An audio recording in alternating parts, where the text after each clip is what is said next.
Hello, good evening to you all. कैसे हैं आप सारे लोग और कैसी चल रही है आपकी प्रिपरेशन? तो आज से हम स्टार्ट करने वाले हैं हमारे इंडियन पॉलिटिकल थॉट, क्योंकि ऑलरेडी हमने वेस्टर्न पॉलिटिकल थॉट को पूरा कंप्लीट कर लिया है, जहाँ पे हमने कई सारे थिंकर्स के बारे में मेजरली डिस्कस किया था, जिसमें I think if I could remember last thinker जो थे हमारे हीगल, रूसो और ग्राम्सकी थे। ठीक है, तो आज से हम शुरू करने वाले हैं हमारे इंडियन पॉलिटिकल थॉट। ये बहुत बहुत बहुत ज़्यादा इंपॉर्टेंट है। ठीक है, और आपको इसमें कुछ मेरे ख्याल से 10 से 12 कुछ थिंकर्स हैं जिनके बारे में आपको मेजरली पढ़ना है। तो क्या क्या इंपॉर्टेंट चीज़ें रहेंगी, क्या क्या आपको इंपॉर्टेंट पढ़ना है, वो आपको बढ़िया तरीके से समझना है। देन मेक श्योर कि आप अच्छे से इसको भी पढ़ें। जिस तरीके से आपने वेस्टर्न पॉलिटिकल फिलॉसफी को पढ़ा, इंडियन पॉलिटिकल फिलॉसफी उतनी ही इंपॉर्टेंट है और क्वेश्चन इससे हर साल कोई ना कोई ज़रूर बनता है। ठीक है, तो सबसे पहले आज हम इस वीडियो में डिस्कस करने वाले हैं वो कौटिल्य को पढ़ने वाले हैं। ठीक है, कौटिल्य की अर्थशास्त्र एक बहुत इंपॉर्टेंट बुक हमें देखने को मिलती है, जो कि पॉलिटी पे लिखी गई है, जो सिर्फ पॉलिटी के बारे में बात करती है, सिर्फ इकोनॉमिक्स के बारे में बात करती है, मिलिट्री स्ट्रैटेजी के बारे में करती है और स्टेट क्राफ्ट के बारे में पढ़ती है।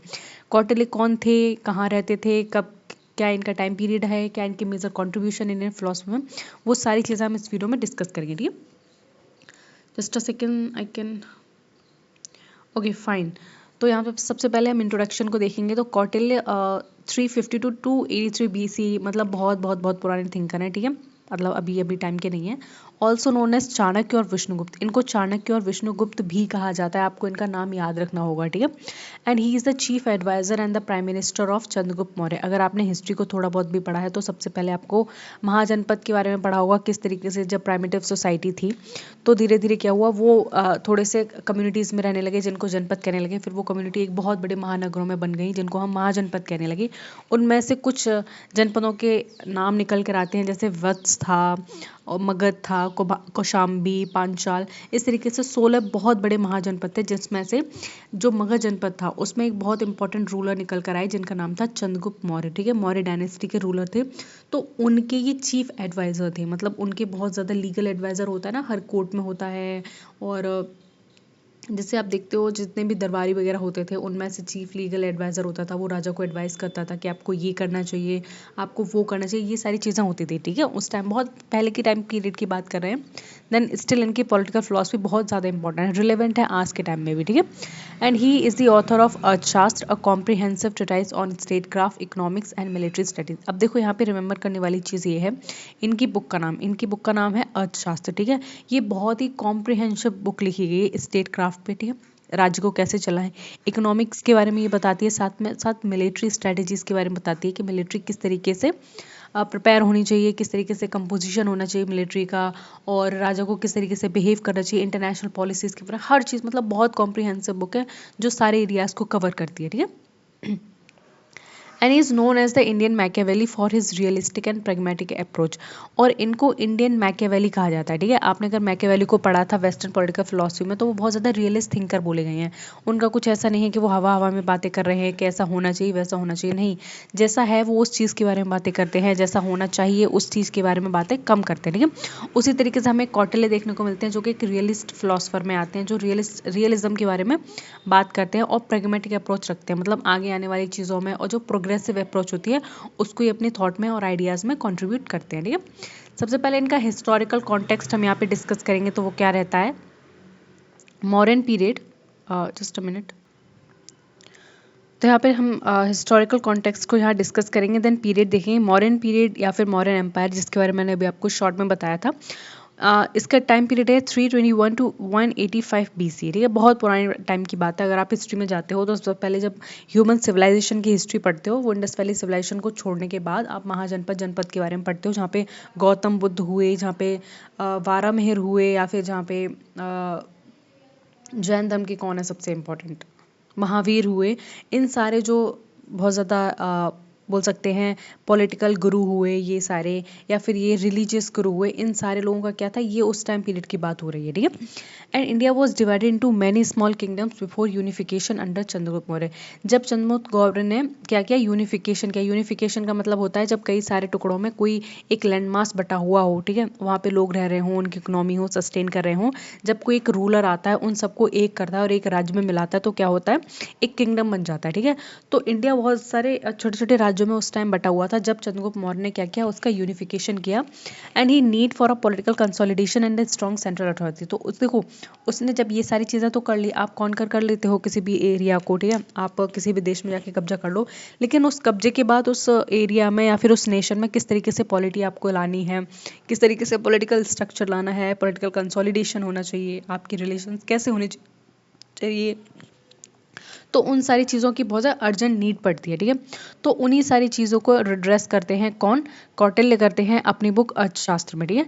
एंड अर्थशास्त्र reflect the practical challenges of governance in ancient India. और जो अर्थशास्त्र बुक है, आपको सिर्फ ये अर्थशास्त्र बुक याद रखनी है, वो क्या करती है, वो रिफ्लेक्ट करती है प्रैक्टिकल चैलेंजेस। ऐसा नहीं है कि ये कोई ख्यालों में बातें कर रहे हैं कि मान लो राज्य में एक ड्रैकुला आ जाए तो वो क्या करेगा, नहीं, ऐसी बात नहीं कर रहे हैं। उन्हें पता है कि राज्य में बाहर से क्या हो सकता है, हमला हो सकता है, तो राजा को किस तरीके की नीतियाँ अपनानी चाहिए, उनके कौन कौन से दोस्त होने चाहिए, दोस्त में भी किस तरीके के दोस्त होने चाहिए।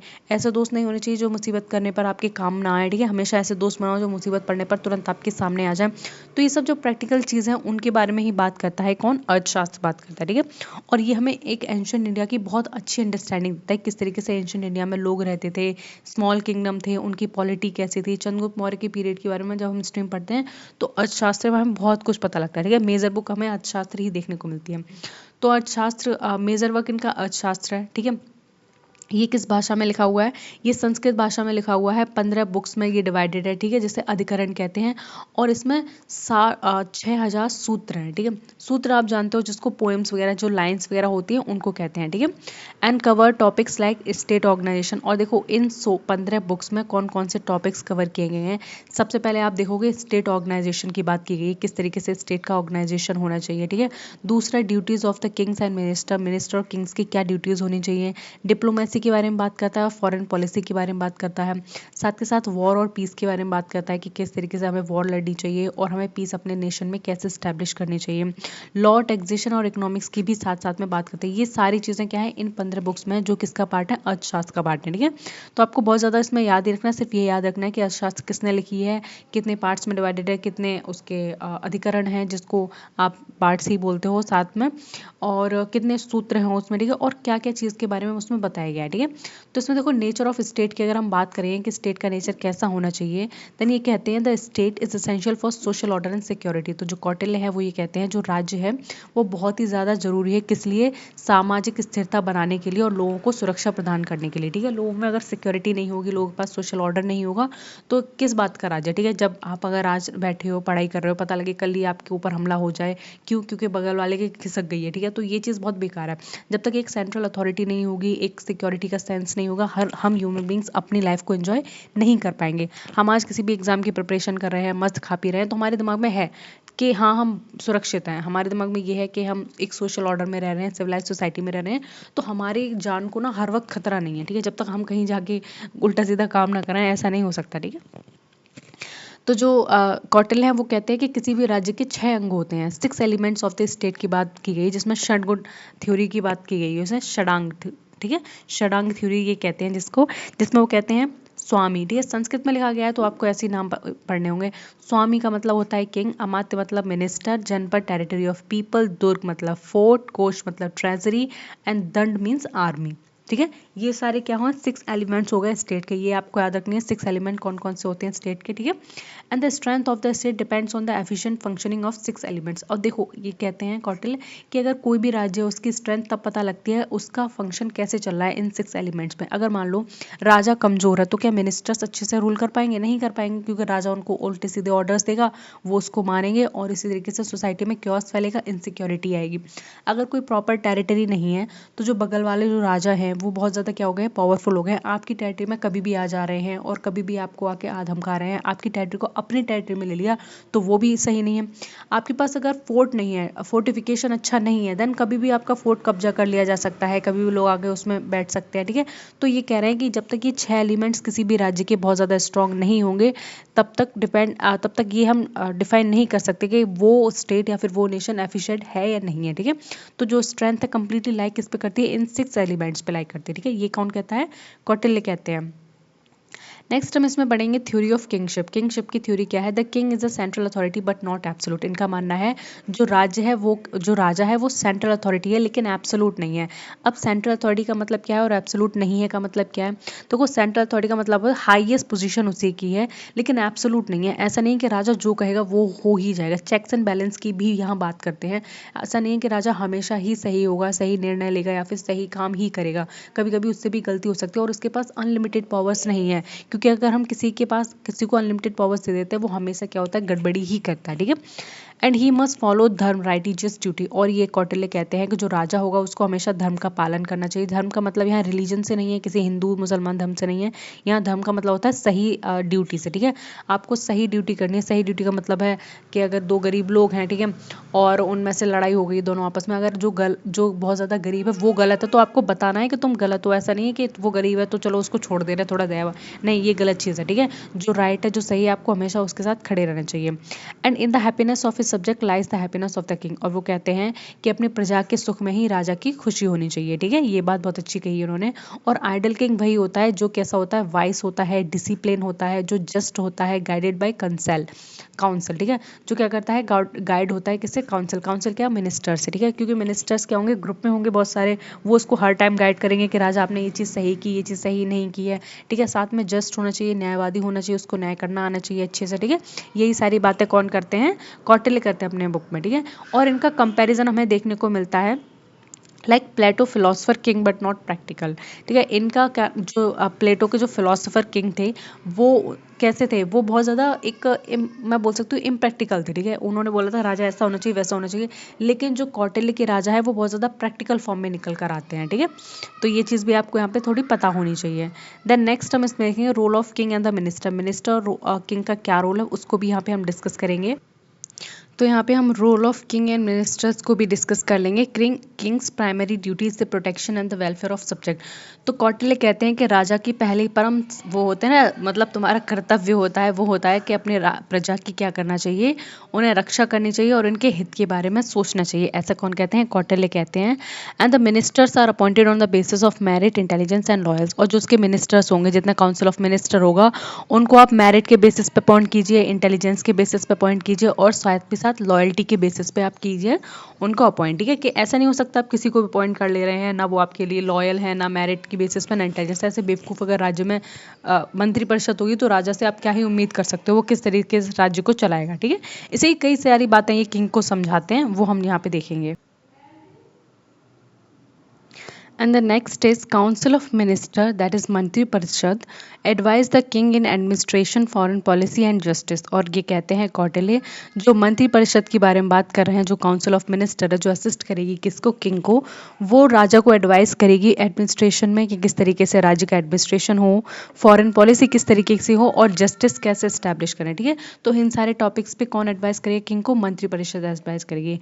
And it emphasises on bureaucratic efficiency and accountability. और ये किस पे एम्फोसाइज करेगी? ब्यूरोक्रेटिक एफिशिएंसी पे और अकाउंटेबिलिटी पे। ठीक है। ये चीज़ आपको अच्छे से पता होनी चाहिए। नेक्स्ट हम इसमें देखेंगे, हाँ, पॉलिटिकल एडमिनिस्ट्रेटिव आइडियाज़ को भी डिस्कस कर लेंगे। Centralize administration with local autonomy. इनका मानना है कौटिल्य का कि सेंट्रलाइज एडमिनिस्ट्रेशन होनी चाहिए लेकिन लोकल ऑटोनॉमी भी होनी चाहिए। जैसे आप इंडिया की कॉन्टेक्स्ट में देखोगे तो सेंट्रली इंडिया में यूनियन है। ठीक है। India is A union of state, जिसमें क्या है, यूनियन है जो दिल्ली में बैठा हुआ है, वो बहुत ज़्यादा स्ट्रॉन्ग है, इतने स्ट्रॉन्ग स्टेट नहीं है। अगर कल को कोई स्टेट बगावत कर दे कि हम नया राज्य बनाएंगे या फिर हम नया देश बनाएंगे, तो ऐसा बिल्कुल नहीं हो सकता। लेकिन हाँ, उनके पास ऑटोनॉमी है, लोकल ऑटोनॉमी है। किस तरीके से? वो राज्य में वेलफेयर पॉलिसीज़ को इस्टेब्लिश कर सकते हैं, वो राज्य में अच्छे काम कर सकते हैं, कुछ भी कर सकते हैं स्टेट्स, लेकिन उनके पास इतनी अथॉरिटी नहीं है कि वो कंप्लीटली इंडियन यूनियन से क्या हो जाए, अलग हो जाए और अपना एक दूसरा देश की डिक्लेयर कर दें। ठीक है। तो वही कौटिल्य कहते हैं कि सेंट्रलाइज प्लानिंग होनी चाहिए, सेंट्रलाइज एडमिनिस्ट्रेशन होनी चाहिए, लेकिन लोकल ऑटोनॉमी भी आपको देनी चाहिए ताकि समाज में लोगों के पास ज़्यादा से ज़्यादा वेलफेयर पहुंच सके। ठीक है। एन एक्सटेंसिव ब्यूरोक्रेटिक स्ट्रक्चर होना चाहिए, चाहे टैक्सेशन का हो गया, ट्रेड का हो गया, स्पॉनेज का हो गया। ठीक है। टैक्सेशन, ट्रेड, इन सब के लिए एक ब्यूरोक्रेटिक स्ट्रक्चर लगाना चाहिए, जो कि प्रेजेंट डे में भी आपको देखने को मिलता है। And the use of spice for the intelligence and maintaining order. और उनका कहना है कि आप गुप्तचरों का भी क्या करो, बहुत ज़्यादा इस्तेमाल करो। किस लिए? वो क्या करेंगे, इंटेलिजेंस और ऑर्डर मेंटेन करने में आपकी बहुत ज़्यादा हेल्प करेंगे। ठीक है। इस तरीके की बातें करते हैं। साथ में वो कहते हैं strong law and order mechanism through दंड नीति पॉलिसी ऑफ पनिशमेंट, और इनका मानना है कि आपको अपने राज्य में बहुत ज़्यादा स्ट्रांगली लॉ को इस्टेब्लिश करना चाहिए, ऑर्डर मैकेनिज्म बहुत ज़्यादा स्ट्रांग होना चाहिए, जिसको वो क्या बोलते हैं, दंड नीति बोलते हैं। दंड नीति का सिंपल मतलब ये नहीं है कि आप किसी को मार रहे हो जाके। दंड नीति का मतलब है कोई अगर अपने काम से भटक रहा है, कोई समाज में बहुत ज़्यादा कुरीतियाँ फैला रहा है, कोई अलग से अलग काम कर रहा है, आप उसको क्या कर सकते हो, फोर्सफुली उसको लाइन पे ला सकते हो। ठीक है, इस तरीके की बातें कौन करते हैं, अपने पॉलिटिकल स्ट्रक्चर में कौटिल्य करते हैं। ठीक है, अब दंड नीति को यहाँ पे थोड़ा और अच्छे से समझ लेंगे, जिसको हम साइंस ऑफ पनिशमेंट भी कहते हैं। Discipline and the fear of punishment ensure order. इनका मानना है जो डिसिप्लिन है और द फियर ऑफ पनिशमेंट है, उससे क्या है, ऑर्डर आता है। अगर कल को मेरे दिमाग में ये एक कांस्टेंट डर रहेगा ना कि अगर मैं किसी को मार दूंगी जान से तो मुझे जेल हो जाएगी, तो इसलिए मैं ना ये करने से पहले 10 बार सोचूंगी, और जब मैं 10 बार सोचूंगी तब तक क्या है, समाज में एक एंश्योरिटी बनी रहेगी, किसकी, स्टेबल ऑर्डर की, और कोई भी ऐसा काम नहीं होगा। अगर किसी के अंदर डर ही नहीं है, सारे लोग फ्री हैं, तो वो कुछ भी करेंगे। ठीक है, वो किसी को भी मार देंगे, किसी की प्रॉपर्टी अपनी प्रॉपर्टी में मिला लेंगे, किसी को भी घर से निकाल देंगे, किसी से भी शादी कर लेंगे। तो इस तरीके की चीज़ों को क्या करना चाहिए, रोकने के लिए एक पनिशमेंट का फियर होना लोगों के अंदर बहुत ज़्यादा इंपॉर्टेंट है। ठीक है, तो दंड को उन्होंने बताया है coercive authority of the ruler, मतलब जो रूलर अपने सख्त कानून के थ्रू जो लोगों को पनिश करेगा उसको उन्होंने दंड बोला है। And justice should be proportional impartial, और जो राज्य में जस्टिस होगी, जो भी न्याय होगा, वो कैसा होगा, प्रोपोर्शनल होगा, इम्पार्शल होगा, किसी में भेदभाव नहीं करेगा, और प्रोपोर्शनल भी होगा। ठीक है, अगर आप कोई गरीब वगैरह है तो उसको आप अपलिफ्ट कर सकते हो, उसके लिए अलग से चीज़ें बना सकते हो। ठीक है, excessive punishment led to revolt, leniency led to disorder. इनका मानना है कि बहुत ज़्यादा पनिशमेंट करोगे लोगों में, बहुत ज़्यादा क्रूर बन जाओगे, बहुत सख्त हो जाओगे, तो क्या हुआ, राज्य में ऐसी सिचुएशन क्रिएट हो जाएगी जिसमें लोग क्या करने लगेंगे, रिवॉल्ट करने लगेंगे, सड़कों पे उतर आएंगे। तो एक्सेसिव रिवॉल्ट की बात ये भी करते हैं कि अगर बहुत ज़्यादा पनिशमेंट आपने किया तो बहुत ज़्यादा एक्सेसिव रिवॉल्ट भी हो सकता है, लेकिन आपने अगर किसी को राइटिजियस पाथ पे लाने के लिए उसे पनिशमेंट दिया, देन ये बहुत ही सही बात है और ये अच्छी बात है, और ऐसा होना भी चाहिए। ठीक है, कई कई चीज़ों पे कौटिल्य इसको सपोर्ट करते हैं और कहीं कहीं चीज़ों पे इसको बिल्कुल भी सपोर्ट नहीं करते हैं। अब इनके नेक्स्ट हम इकोनॉमिक आइडियाज़ को भी यहाँ पे थोड़ा डिस्कस कर लेंगे, इकोनॉमी को लेकर इनके क्या सोच है। देन ही सेज द अर्थशास्त्र is also treatise on economics. देखो, अर्थशास्त्र में मैंने आपको पहले ही बताया था कि सिर्फ एक चीज़ नहीं लिखी है, अर्थशास्त्र में 15 किताबें हैं, बहुत मोटी मोटी, उनको जब इंटरप्रेट किया गया, उनको समझा गया, तो सारे सब्जेक्ट्स के बारे में लिखा गया है। उसमें इकोनॉमिक्स के बारे में लिखा गया है, पॉलिटी के बारे में लिखा गया है, और इसमें स्टेट क्राफ्ट के बारे में लिखा है, हर चीज़ के बारे में लिखा गया है। ठीक है, तो इकोनॉमी के बारे में कहते हैं जो फोकस करे एग्रीकल्चर पे, ट्रेड पे, और साथ में टैक्सेशन पे। ठीक है, state control over resources industry, और जो राज्य है उसका कंट्रोल होना चाहिए किस पे, रिसोर्सेज पे, चाहे जितने भी तालाब वगैरह हो गए, जितने भी फैक्ट्रीज वगैरह हो गए, उन सारी चीज़ों पे, और सारी इंडस्ट्रीज पे। ठीक है, यहाँ इंडस्ट्रीज का मतलब आप समझ जाओ, एंशिएंट की बात हो रही है तो टूल मेकिंग इंडस्ट्री हो सकती है, टॉय मेकिंग इंडस्ट्री हो सकती है, ये इंडस्ट्री बात है, ग्रेन इंडस्ट्री हो सकती है, इन सारी इंडस्ट्रीज की बात हो रही है। ठीक है, and the protection of workers, artisans and traders, और क्या होना चाहिए, प्रोटेक्शन होनी चाहिए हमेशा किसकी, वर्कर्स की, जो वहाँ पे काम कर रहे हैं, आर्टिशंस जो वहाँ पे कढ़ाई बुनाई ये सब काम कर रहे हैं, हैंडीक्राफ्ट्स का काम कर रहे हैं, और जो भी ट्रेडर्स आपके राज्य में आके ट्रेड कर रहे हैं उनको भी प्रोटेक्शन मिलनी चाहिए। ऐसा नहीं हुआ किसी राज्य से दूसरे लोग आए और आपने उनकी लूटपाट मचा दी और आपके राज्य का ही भी क्या होगा, बहुत ज़्यादा पतन होने लगेगा इस तरीके से। ठीक है, ये बात भी ये क्या करते हैं, लोगों को बताते हैं। And the idea of welfare state, the king must promote prosperity and prevent exploitation, और इनका मानना है कि राजा को हमेशा वेलफेयर स्टेट के लिए काम कर देना चाहिए, जिसमें वो क्या करें, बहुत ज़्यादा प्रॉस्पेरिटी को प्रमोट करें, और क्या है, एक्सप्लॉयटेशन को बिल्कुल भी कम कर देना चाहिए, मतलब उनको मारधाड़ नहीं करनी चाहिए, लोगों का शोषण बिल्कुल भी बंद कर देना चाहिए। ठीक है, अगर होता भी है तो। फॉरेन पॉलिसी के बारे में यहाँ पे देख लेंगे। फॉरेन पॉलिसी को ये मंडल थ्योरी कहते हैं। इनका मतलब क्या है, मंडल थ्योरी का मतलब होता है सर्कल ऑफ स्टेट। ठीक है, जिसमें ये neighbouring states are natural enemies and the neighbour is the friend. इनका मानना है कि जो हमारे बिल्कुल बगल में पड़ोसी रहता है वो हमारा क्या है, वो शत्रु है। ठीक है, इनने बढ़िया तरीके से इस चीज़ को बताया है।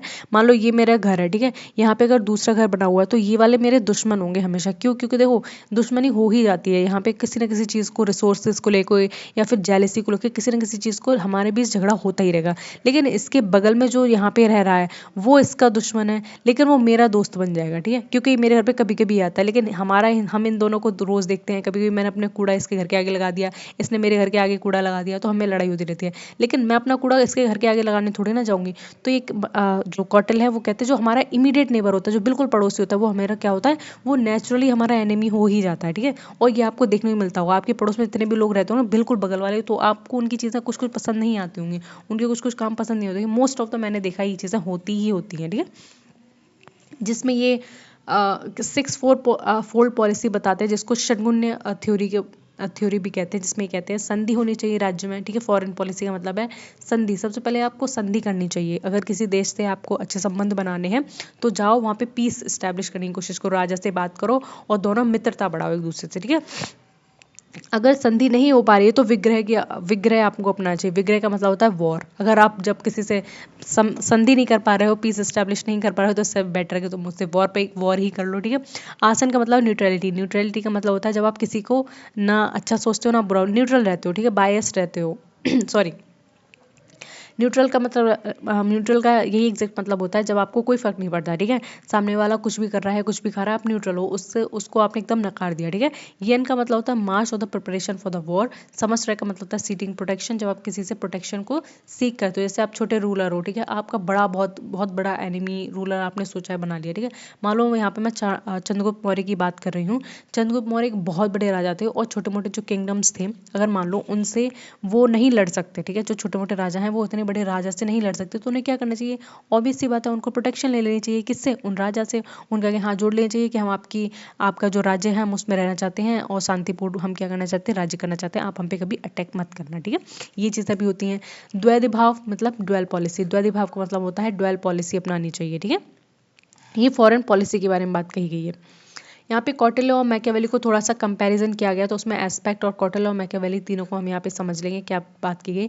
इसमें फोकस एरिया बताया गया है धर्म और अर्थ को बताया गया है, ठीक है। धर्म और अर्थ, यहाँ पे पावर और स्टेबिलिटी की बात करते हैं मैकियावेली। अगर आपने मैकियावेली को अच्छे से समझा तो आपको ये समझने में बिल्कुल भी दिक्कत नहीं आई, क्योंकि ये टॉपिक बहुत ज़्यादा वैसा नहीं है जो आपको बहुत ज़्यादा चीज़ें लगें समझने के लिए, ठीक है।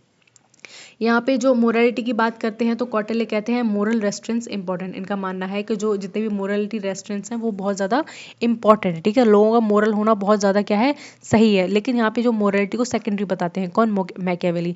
वो कहते हैं कि इंसान को बस तुम फोर्स से ही क्या कर सकते हो, कंट्रोल कर सकते हो। उससे नहीं कह सकते कि तुम ये मत करो, तुम वो मत करो, तुम यहाँ मत जाओ, तुम वहाँ मत जाओ। तुम जब तक लोगों के ऊपर फोर्स नहीं अप्लाई करोगे वो नहीं मानेंगे, क्यों? ह्यूमन नेचर इतना अच्छा नहीं है। इस तरह की बुराई करते हैं कौन, मैकियावेली करते हैं। पर्पस ऑफ पॉलिटिक्स की बात करेंगे तो कौटिल्य कहते हैं जिसमें वेलफेयर होना चाहिए लोगों का, ठीक है, लोग हमेशा खुश रहने चाहिए अपने राजा से। वहीं पर जो मैकियावेली वो कहते हैं रिटेंशन ऑफ पावर की बात करते हैं, राजा के पास ज़्यादा से ज़्यादा पावर होनी चाहिए, इतनी पावर होनी चाहिए कि वो लोग अगर गलत रास्ते पर चले तो उसको मारने की भी पावर रख सके अपने में, ठीक है। अप्रोच अगर इनकी देखें तो इनकी रियलिस्टिक है बट इथिकल है, मतलब ये रियलिज्म की बात करते हैं लेकिन इथिकली भी चलते हैं, ठीक है। मतलब कि आप अगर किसी काम को कर रहे हो तो सही रास्ते पे चलो। लेकिन वही मैकियावेली हैं वो रियलिस्टिक अप्रोच रखते हैं इनकी ही तरह, कौटिल्य की तरह, लेकिन अमोरल की। उनका ये मानना है, आपको अगर थोड़ा सा भी मैकियावेली के बारे में पता है तो उन्होंने ये बोला है कि अगर राज्य में तुम्हारे बहुत ज़्यादा रिवॉल्ट हो रहे हैं तो तुम जनता से ना वादे कर दो, हम तुम्हारे लिए ये करेंगे वो करेंगे, तुम ये मत करो।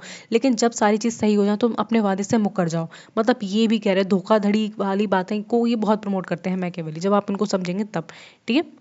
नेक्स्ट हम इसमें देखेंगे रिलेवेंस इन मॉडर्न टाइम्स को भी यहाँ डिस्कस कर लेंगे कि प्रेजेंट डे में मैकियावेली आ रहा है मेरे दिमाग में। प्रेजेंट डे में कौटिल्य का कितना ज़्यादा इंपॉर्टेंस है, क्या क्या है उनके चीज़ें जो आज हम अप्लाई करते हैं वो भी देख लेंगे, ठीक है। ही एम्फोसिस ऑन गुड गवर्नेंस। ये क्या करते हैं, गुड गवर्नेंस पे बहुत ज़्यादा एम्फोसिस करते हैं। स्ट्रेटेजिक डिप्लोमेसी के बारे में बात करते हैं, इकोनॉमिक मैनेजमेंट की और स्टेट सिक्योरिटी के, ठीक है। ये सारे प्रेजेंट डे के टॉपिक हैं। आप किसी भी देश में चले जाओगे वहाँ गुड गवर्नेंस की बात होती है, ठीक है, कि किस तरीके से हम अच्छे से गवर्नेंस को स्टैब्लिश कर सकते हैं, उसके अकॉर्डिंग काम कर सकते हैं। डिप्लोमेसी स्ट्रैटेजीज हमारी क्या क्या होनी चाहिए, हम किसी नेशन में जाके क्या बात करनी चाहिए, हमारे नेबरिंग स्टेट से हमारे रिलेशंस कैसे होने चाहिए, ये हम प्रेजेंट डे भी करते हैं। रिलेवेंस है इसका मॉडर्न टाइम में, जो कितने एंशिएंट टाइम में कौटिल्य ने दे दिया था वो आज भी हम इसको इकोनॉमिक मैनेजमेंट के यहाँ पे हम देखते हैं, सिक्योरिटी ऑफ स्टेट की बात करते हैं। ये सारे प्रेजेंट डे टॉपिक बहुत ज़्यादा इंपॉर्टेंट बन जाते हैं, ठीक है।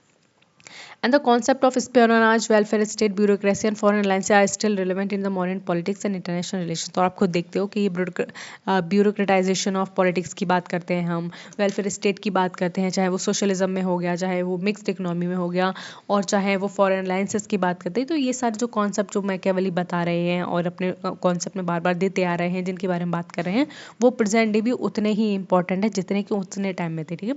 जब हम चंद्रगुप्त मौर्य के बारे में पढ़ते हैं, उसकी एंशिएंट हिस्ट्री को समझने की कोशिश करते हैं, टाइम पीरियड को समझने की कोशिश करते हैं, तो हमारे लिए सबसे इंपॉर्टेंट सोर्स रह जाता है अर्थशास्त्र कौटिल्य की। इसके साथ साथ इंडिका एक और बुक है जो मेगास्थनीज की है, वो तो सेकेंडरी, बट जो हम प्राइमरी सोर्स उठाते हैं ना वो अर्थशास्त्र का ही, क्योंकि उसमें उन्होंने बहुत सारी चीज़ों की बात करी है, ठीक है।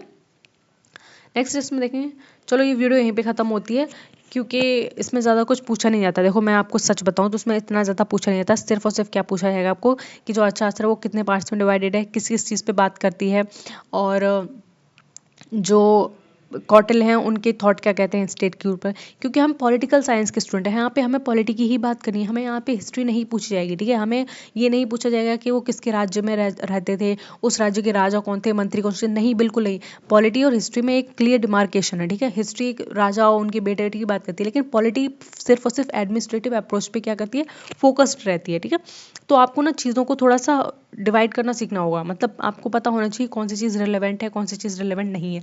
अब यहाँ पे अगर ऑप्शंस आएंगे कि जो अर्थशास्त्र है वो गुड गवर्नेंस पे बात करती है, स्ट्रैटेजिक डिप्लोमेसी पे बात करती है, इकोनॉमिक मैनेजमेंट पे बात करती है, या फिर बोल देंगे कि फैमिली रिलेशंस पे बात करती है, तो आपको ऑब्वियसली पता है फैमिली रिलेशंस पे ये बात नहीं करती है, ये बात करती है किस पे, गुड गवर्नेंस पे बात करती है, ये बात करती है इकोनॉमिक मैनेजमेंट पे बात करती है।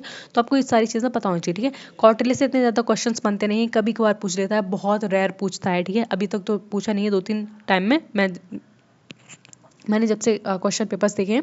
लेकिन हाँ फिर भी आपको पता होना चाहिए इनके बारे में क्या कहते हैं क्या नहीं कहते हैं, ये पता होना चाहिए कि कौटिल्य को किससे कंपेयर किया गया है, मैकियावेली से कंपेयर किया गया है, ठीक है। ये चीज़ आपको याद रखनी है, ठीक है। ठीक है, ये यहीं खत्म होता है टॉपिक, इससे ज़्यादा आपको पता नहीं। 6-4 पॉलिसी को, फोल्ड पॉलिसी को आप याद रखना, ठीक है। थॉट से याद रखना, के पॉलिटिकल थॉट याद करना, और बाकी अपनी पढ़ाई करते रहो, अच्छे से बने रहो, क्योंकि दिसंबर अब ज़्यादा दूर नहीं है, आपका एग्जाम आने ही वाला है और आपको बढ़िया तरीके से प्रिपरेशन करनी हो, एग्जाम को क्वालिफाई करना है, ठीक है। चलो ठीक है, बाय बाय, टेक केयर, और चैनल को सब्सक्राइब कर लेना और बने रहो मेरे साथ।